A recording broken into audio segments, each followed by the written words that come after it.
ಶ್ರಾವಣ ಮಾಸವನ್ನು ಹಿಂದೂ ಕ್ಯಾಲೆಂಡರ್ನಲ್ಲಿ ಅತ್ಯಂತ ಪವಿತ್ರವಾದ ತಿಂಗಳು ಎಂದು ಆಚರಿಸಲಾಗುತ್ತದೆ. ಈ ತಿಂಗಳು ಸಂಪೂರ್ಣವಾಗಿ ಶಿವ ಮತ್ತು ಪಾರ್ವತಿ ದೇವಿಯ ಆರಾಧನೆಗೆ ಮುಡುಪಾಗಿದೆ. ಮಳೆಗಾಲದ ಆರಂಭದೊಂದಿಗೆ ಈ ಪ್ರಕೃತಿ ಮರುಜನ್ಮ ಪಡೆಯುವ ಈ ಸಮಯದಲ್ಲಿ ಆಧ್ಯಾತ್ಮಿಕ ಶುದ್ಧೀಕರಣಕ್ಕಾಗಿ ಈ ಮಾಸವನ್ನು ಆಚರಿಸಲಾಗುತ್ತದೆ. ಹಾಗಿದ್ದಲ್ಲಿ ಶ್ರಾವಣ ಮಾಸದ ಮಹತ್ವ ಮತ್ತು ಪುರಾಣ ಹಿನ್ನೆಲೆ ಏನು ಎಂಬುದನ್ನು ಈ ವಿಡಿಯೋ ಮೂಲಕ ತಿಳಿದುಕೊಳ್ಳೋಣ.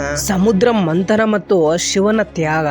ಪುರಾಣಗಳ ಪ್ರಕಾರ ಸಮುದ್ರ ಮಂಥನದ ಸಮಯದಲ್ಲಿ ಇಡೀ ಸೃಷ್ಟಿಯನ್ನೇ ನಾಶ ಮಾಡಬಲ್ಲ ಭೀಕರ ವಿಷ ಹಾಲಾಹಲ ಹೊರಬಂತು. ಇಡೀ ಜಗತ್ತನ್ನು ರಕ್ಷಿಸಲು ಶಿವನು ಆ ವಿಷಯವನ್ನು ಕುಡಿದು ತನ್ನ ಕಂಠದಲ್ಲಿ ಇಟ್ಟುಕೊಂಡನು. ಇದರಿಂದ ಆತನ ಗಂಟಲು ನೀಲವರ್ಣವಾಗಿ ಶಿವನಿಗೆ ನೀಲಕಂಠ ಎಂಬ ಹೆಸರು ಬಂತು.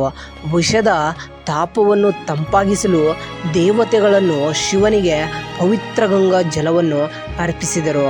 ಆದ್ದರಿಂದ ಶ್ರಾವಣದಲ್ಲಿ ಶಿವನಿಗೆ ನೀರು, ಹಾಲು ಮತ್ತು ಬಿಲ್ವತ್ರೆಯನ್ನು ಅರ್ಪಿಸಿ ಪೂಜಿಸಲಾಗುತ್ತದೆ. ಶಿವ ಪಾರ್ವತಿಯರ ಮಿಲನ.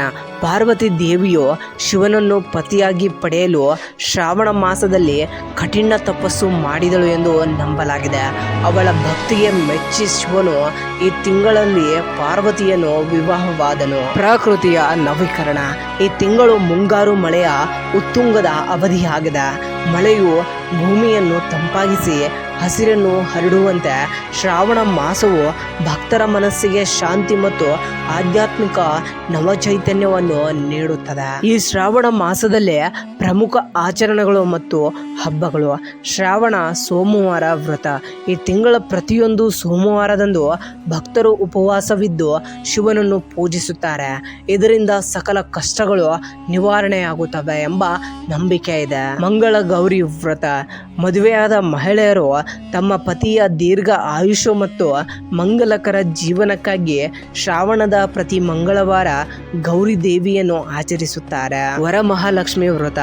ದಕ್ಷಿಣ ಭಾರತದಲ್ಲಿ, ವಿಶೇಷವಾಗಿ ಕರ್ನಾಟಕದಲ್ಲಿ ಶ್ರಾವಣ ಮಾಸದ 2ನೇ ಶುಕ್ರವಾರದಂದು ಐಶ್ವರ್ಯ ಮತ್ತು ಸಮೃದ್ಧಿ ದೇವತೆಯಾದ ಲಕ್ಷ್ಮಿಯನ್ನು ಭಕ್ತಿಯಿಂದ ಪೂಜಿಸಲಾಗುತ್ತದೆ. ಹಬ್ಬಗಳು ಅಂತ ಬಂದ್ರೆ ನಾಗರ ಪಂಚಮಿ, ರಕ್ಷಾಬಂಧನ ಮತ್ತು ಶ್ರೀಕೃಷ್ಣ ಜನ್ಮಾಷ್ಟಮಿಗಳಂತಹ ದೊಡ್ಡ ಹಬ್ಬಗಳು ಇದೇ ಮಾಸದಲ್ಲಿ ಬರುತ್ತವೆ. ಇದಾಗಿತ್ತು ಶ್ರಾವಣ ಹಬ್ಬದ ವಿಶೇಷತೆ ಮತ್ತು ಹಬ್ಬಗಳು.